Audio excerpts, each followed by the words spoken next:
Here we are on our two old ladies trip for this year. I kind of messed it up after cleaning up after the storm. If you saw that video, I messed my back up, was flat on my back for over 2 weeks, and then when we had our planned trip.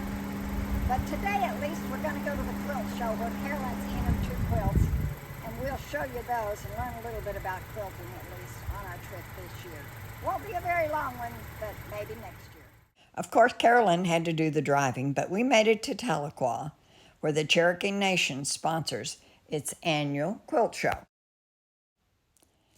Then as we started down the center rows, my cousin Carolyn's 2 quilts headed up that row. And then we walked around the building, and there was row after row of quilts in the middles and on the sides. It was all over. And then there was a particularly colorful one I liked. This I thought caught my eye. Then there was the subtle ones. These flowers were really pretty on this one. And some were embossed and embroidered. This one I thought was so colorful and pretty, it'd be pretty in a boy's room. Then back to some more flowers. They were very pretty. And I thought this one coming up was kind of telling. It was the Indian ladies with their long braids.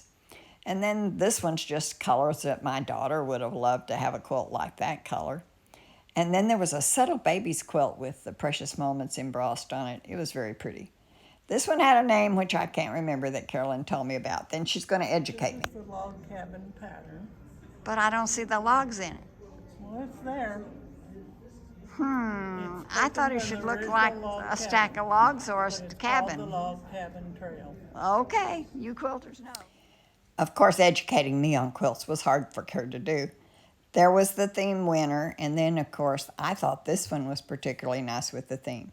Then we went over to the White Wolf restaurant nearby and had lunch while we waited for the quilt show to close down so that Carolyn could pick up her quilts.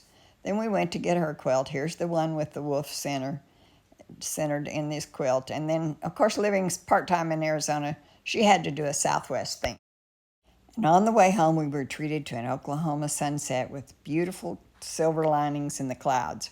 Well, my pearl of wisdom this time is I'm looking for a silver lining next year when I can learn to act my age and not ruin our trip as 2 old ladies travel down the road. Don't forget to subscribe so you won't miss it.